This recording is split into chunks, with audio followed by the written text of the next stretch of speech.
Welcome back to Nick's Algebraics. Today I'm going to talk about distance and midpoint. But before I get into that, let's talk about what a postulate is. So a postulate, also known as an axiom, is a statement that is accepted as true without proof. It's just assumed to be true.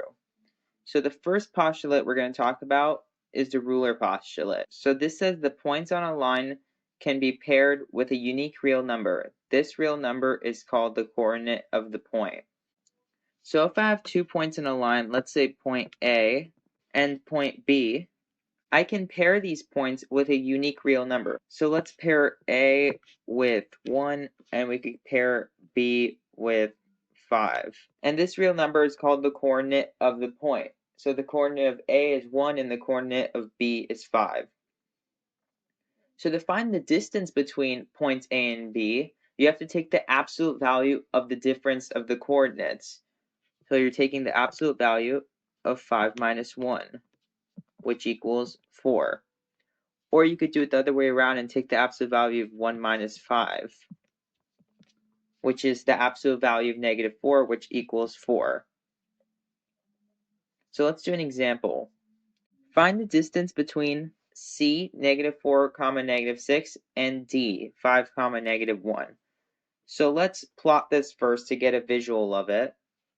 So point C would be right here, and point D would be right here. So now let's connect them. So it's asking to find the distance of this line segment. And it's not as simple as just subtracting the coordinates because there's a y coordinate now. So instead of just doing the absolute value of x2 minus x1, what we have to do is use the distance formula. So the distance formula is d equals the square root of x2 minus x1 squared plus y2 minus y1 squared. So if we look at our coordinates, we can see that this is the x-coordinate, this is the y-coordinate, and for D, this is also the x-coordinate, this is the y-coordinate. So we could call this x-coordinate x1, and we could call this x-coordinate x2, and we could call this y-coordinate y1, and this y-coordinate y2. Now we could plug it into the distance formula. So x2 is 5, and we're subtracting x1, which is negative 4. So it's 5 minus negative 4 squared plus y2 minus y1. So y2 is negative 1, and we're subtracting y1. So we're subtracting negative 6. So it's minus negative 6. And now let's evaluate this. So 5 minus negative 4 is the same thing as 5 plus 4, which is 9. And remember to keep this squared. And negative 1 minus negative 6 is the same thing as negative 1 plus 6, which is 5. So 9 squared is 81, and 5 squared is 25. And 81 plus 25 is 106. So this distance equals the square root of 106, which is a little over 10 units. Now let's do a word problem. Your school is 4 kilometers east and 1 kilometer south of your apartment. A recycling center where your class is going on a field trip is 2 kilometers east and 3 kilometers north of your apartment. Estimate the distance between the recycling center and your school. So let's make the origin the apartment. So we'll put a point called point A for apartment. And it says that your school is 4 kilometers east and 1 kilometer south of your apartment. So the school is going to be 4 units to the right and 1 unit down. So it's at 4 comma negative 1. And we'll call that point S for school. And the recycling center is 2 kilometers east and 3 kilometers north. So we're going 2 units to the right and 3 units up. So it's at 2 comma 3. And we'll call that point R for recycling center. And now it says estimate the distance between the recycling center and your school. So let's make a line segment connecting those. So we know R is 2, 3, and s is 4, negative 1. So to find the distance between these 2 points, let's use the distance formula. So for r, the coordinates will be x1, y1, and for s, it'll be x2, y2. So let's plug those numbers in. So x2 is 4, and we're subtracting x1, which is 2, squared, plus y2 minus y1 squared. So we're doing negative 1 minus 3 squared. So now let's simplify this. So 4 minus 2 is 2 squared, and negative 1 minus 3 is negative 4, and we're squaring that as well. So 2 squared is 4, and negative 4 squared is 16. So the distance from the recycling center to the school is the square root of 20 kilometers. So that's approximately equal to 4.5 kilometers. So now let's talk about congruent segments. So these are segments that have the same length. So as you can see right here, the length of segment AB is equal to the length of segment CD. So these are congruent segments. So you could also say segment AB is congruent to segment CD. And the symbol right here means is congruent to. The difference between equal to and congruent is that the lengths are equal. So this length can be 5 units and this length can be 5 units. So the numbers themselves are equal to each other, but the segments are congruent to each other. They're not equal to each other because they're figures, they're not numbers. They're not going to be equal to each other. So it's not correct to say segment AB is equal to segment CD. It's congruent to. And you might also see a tick mark like this that indicates that they're congruent, which means they have the same length. And if you have another pair of congruent segments, you might also see like 2 tick marks, which also means that they're congruent. And if there was another set of segments that were congruent, you would see 3 tick marks.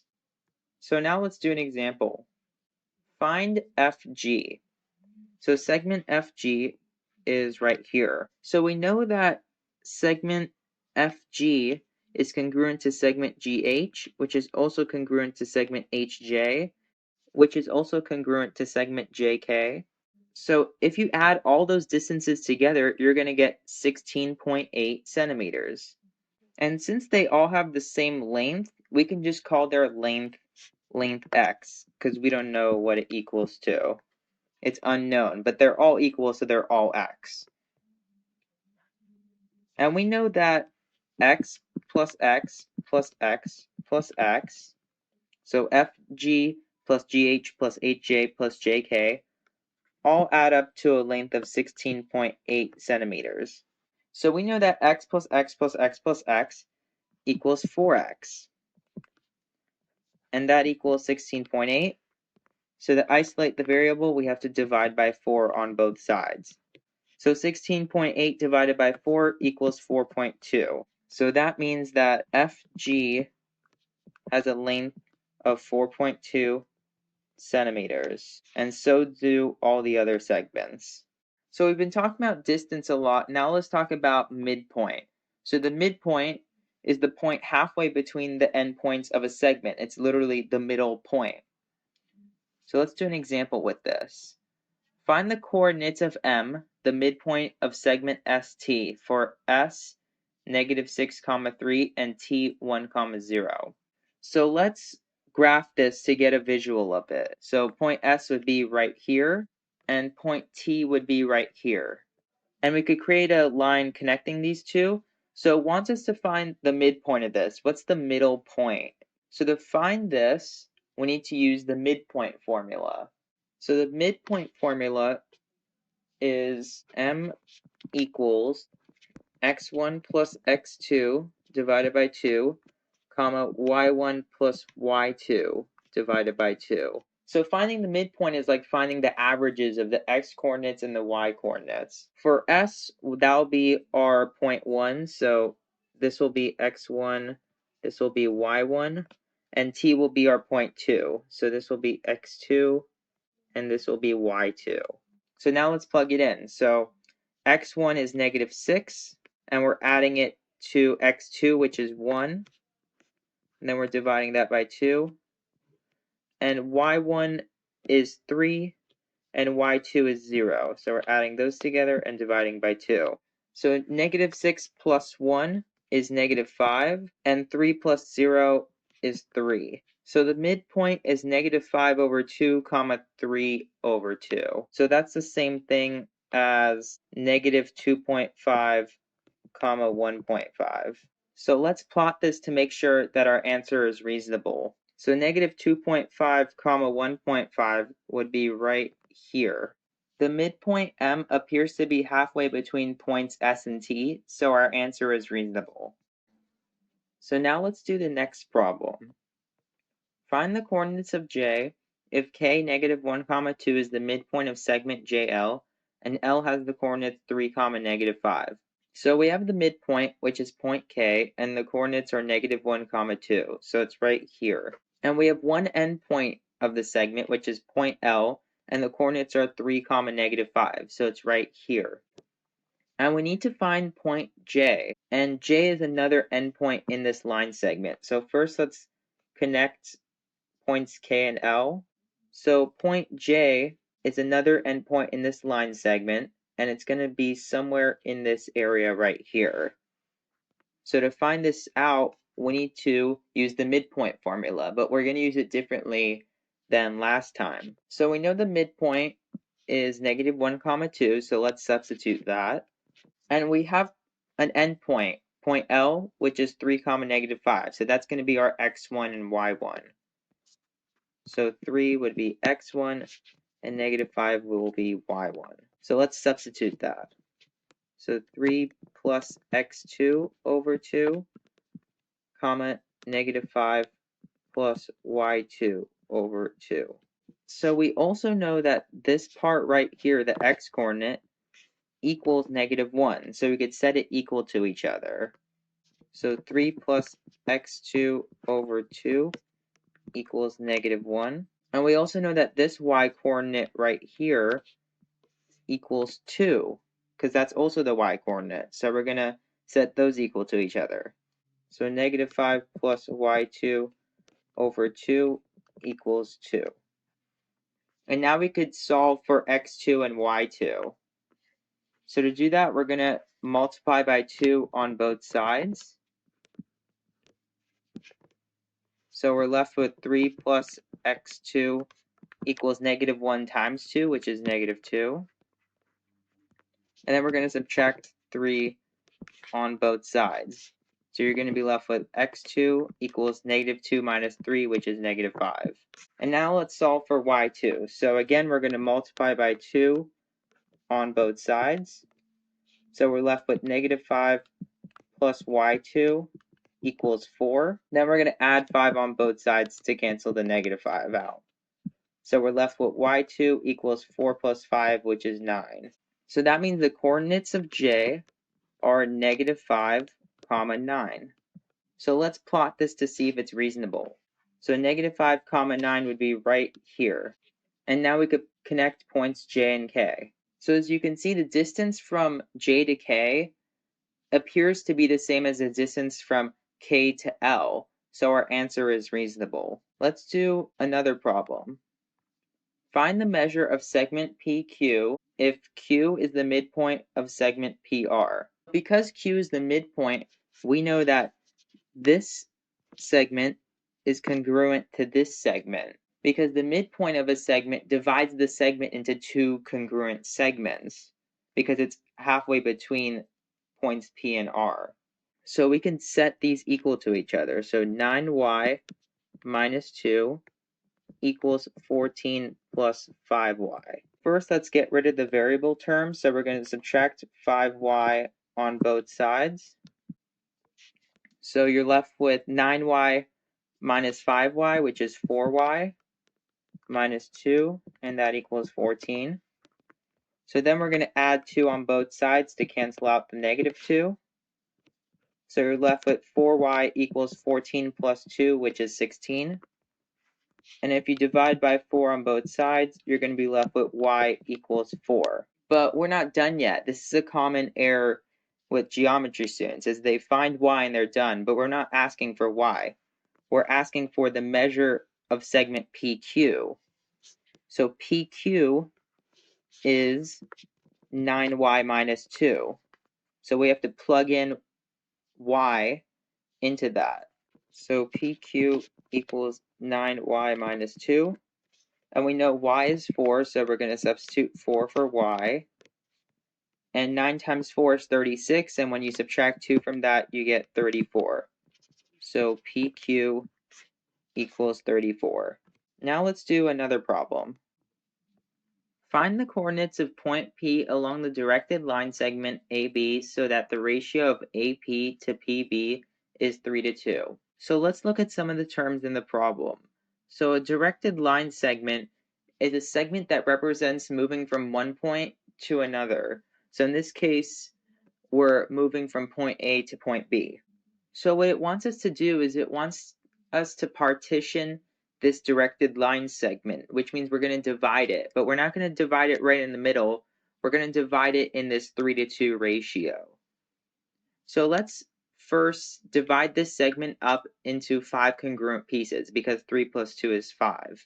So it's going to look something like this, and point P would be right here because that point divides this into a 3:2 ratio because there's 3 segments here and 2 segments there. So instead of thinking of this as a ratio, we can just think of point P as 3/5 of the way from point A to point B because it passes through 3 segments out of the 5 segments. So to figure out where point P is exactly, we need to break this segment up into its vertical and horizontal components. So the vertical component is going to look like this, and the horizontal component is going to look like this. So it kind of creates like this right triangle. Now let's figure out the distance of the horizontal and vertical components. So the horizontal component goes from 3 to 6 because those are the x coordinates of A and B. So that means the distance here is 3. And for the y component, it goes from 2 all the way to 8 because those are the y coordinates of points A and B. So this distance here is 6 units. Since we're trying to go 3/5 of the way from point A to point B, let's take 3/5 of that distance. So for the horizontal components, 3/5 of 3 is 9/5, which equals 1.8. And since this horizontal component is shifted 3 units to the right from the y-axis, we need to add 3 to it. So 3 plus 1.8 is 4.8. So let's go to 4.8 from the y-axis. 1, 2, 3, 4.8. So it's at that point, and what we're going to do is create a vertical line segment going all the way to this directed line segment AB. So now let's do the same for the vertical component. So we're going to take 3/5 of the distance, which is 6. So 3/5 times 6, that's 18 over 5, so that equals 3.6. And since this vertical component is 2 units above the x-axis, what we need to do is add 2 to this. So 3.6 plus 2 is 5.6. So what we're going to do is go 5.6 units above the x-axis. So 1, 2, 3, 4, 5.6 right here. And what we're going to do is create a horizontal line going all the way to segment AB. So like this. So point P is where these lines intersect. So it's going to be right here. So it's 4.8, 5.6. And it looks like it's 3/5 of the way from point A to point B, so it's reasonable. So now let's talk about another postulate. So the segment addition postulate tells us if points A, B, and C are collinear, so they lie on the same line, with B between A and C, then AB plus BC equals AC. So basically, when you add up the lengths of the smaller segments, AB and BC, you're going to get the length of the large segment, which is AC. So let's do an example with this. Points F, G, and H are collinear. If GH equals 16, what is FH? We know that GH is 16. So we write 16 for the length of segment GH. And we also know that it equals 2x plus 2 because it says 2x plus 2 right under GH. So what we can do is set those equal to each other. So 2x plus 2 equals 16. So we're going to subtract 2 on both sides. So you're going to be left with 2x equals 14 and x equals 7. But be sure to answer the question because it's not asking for what x is. It's asking what is FH.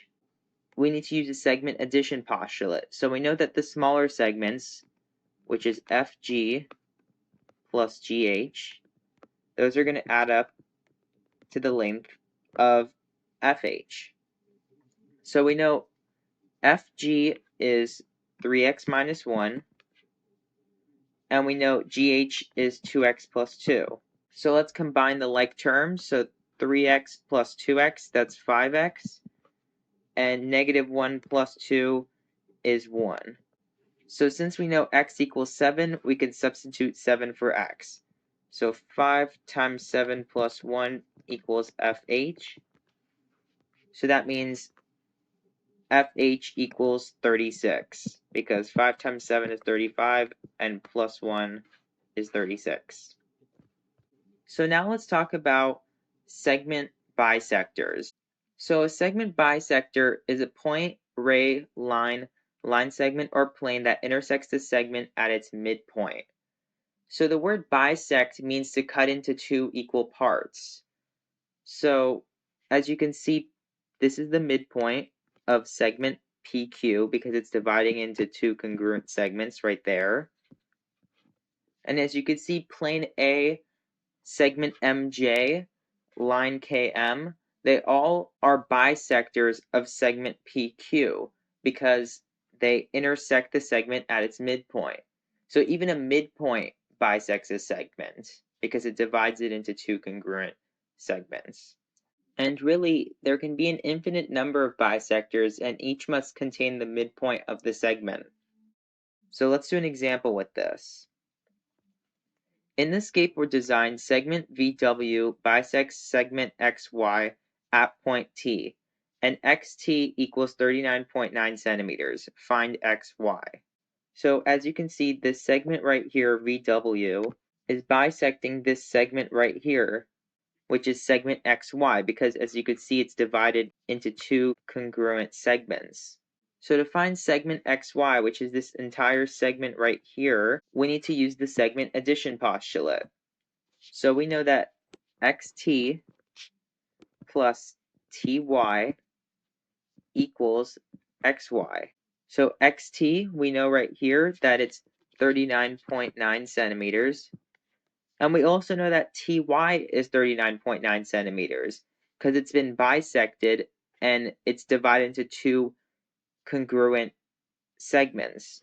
And that's going to equal the length of segment XY. So 39.9 plus 39.9 is 79.8.